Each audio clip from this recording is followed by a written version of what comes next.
And we should continue the work of fixing our broken immigration system. Now, I strongly believe that we should take on, once and for all, the issue of illegal immigration. I believe as strongly as ever that we should take responsible young people who could be staffing our research labs or starting a new business, who want to staff our labs, start new businesses. We'll put more Americans to work repairing crumbling roads and bridges. So much of America needs to be rebuilt. We've got crumbling roads and bridges. We face a deficit of trust. I've talked tonight about the deficit of trust. We can't wage a perpetual campaign. We need to end the notion that the two parties must be locked in a perpetual campaign. All right, there you have it, folks. And will it be more of the same from Barack Obama? I got a feeling the script goes out the window. I mean, it's pretty pathetic when 2 years apart he uses the same exact words and is pushing for the same exact programs. And don't forget that Barack Obama, when he took office, he had Nancy Pelosi as Speaker and Harry Reid as Majority Leader. And all he did, and the predictions are it's going to be very partisan. You heard Orrin Hatch say he believes it's going to be a very, very partisan speech tonight.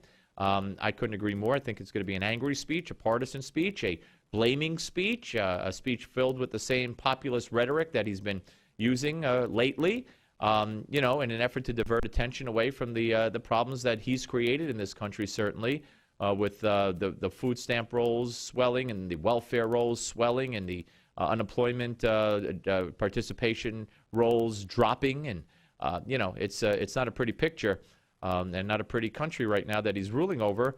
And I say ruling because he'll tell you he'll do it with his pen. And by the way, new poll out today, a couple of new polls, show that well over 60% of the American public do not think Obama's taking this country in the right direction.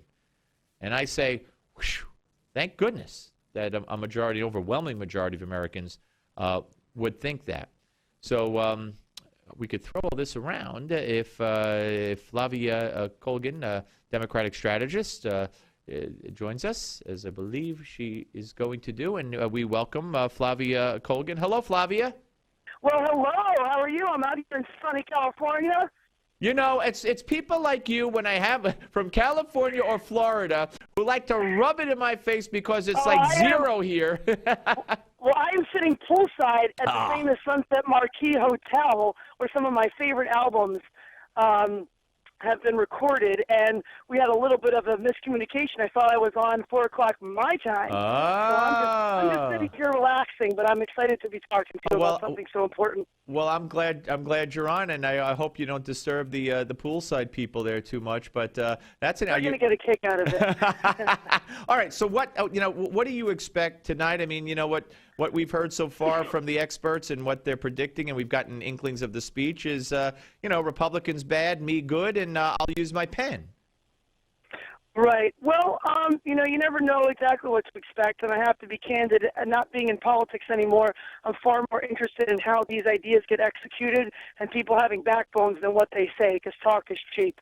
But I do believe that we're going to finally see the president show a little more backbone. They're pulling their hair out because, they've watched this president really continually try to accommodate, not really get a lot of things done that he promised and that he ran on and that people elected him for. And again, even in 2012, we talk about the Republicans winning Congress, but if you look at the numbers, 1.5 million more people voted for Democrats. It's just because of the way gerrymandering worked that it was not reflected in the numbers. So I think you're going to see the president try to posture a little bit more, try to make more of a threat in terms of executive orders.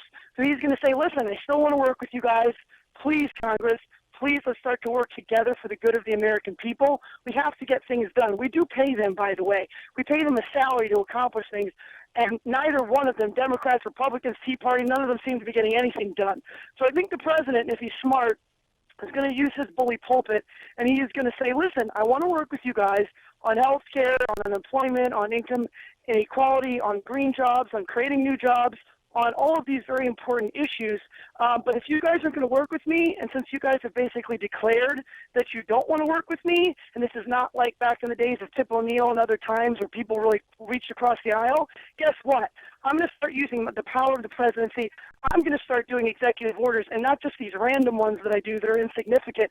I'm going to start making controversial moves. Now, as a populist, I don't necessarily agree with that because I think the best way of doing business is always to go through Congress because you get more of a buy-in. It's the way our country was established.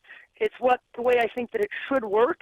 However, if Congress is going to very explicitly say we are not going to work with you, then at some point on issues that matter to the American public and that are very urgent with respect to getting people back to work and so forth, I'm going to have to say that I would be open to the field of possibility of him doing that. This is coming from someone who does not appreciate the expansion of executive power at all. Flavia, first of all, you talk about not working together. I don't know where to start here. The president has never shown any desire to work with this Congress whatsoever.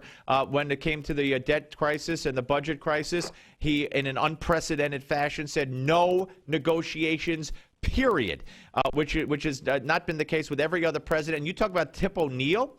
Tip O'Neill shut this government down more times than any other speaker. And the myth that he used to go across the street and have beers with the president is a Chris Matthews, and you used to work at MSNBC, is a Chris Matthews myth. It never happened. Listen. I want to say, lest my silence be misconstrued, I want to say that I'm not giving up this point, but I know we have a short segment, so I don't want to waste too much time talking about Democrats versus Republicans. I'm an American, and I'm supporting anybody, Republican or Democrat or independent, who is working to do the things that I care about. I traveled this country. I went to 67 cities on my empowerment tour in an RV trying to get people back to work.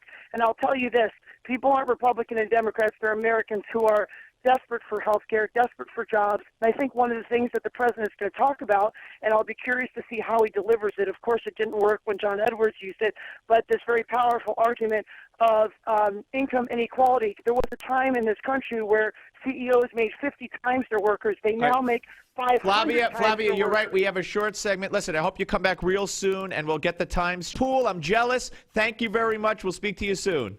Well, thank you, and God bless you, and God bless America. You too. Flavia Colgan, ladies and gentlemen. We're coming back. Tim Yuleskamp, Steve Malzberg Show. The Steve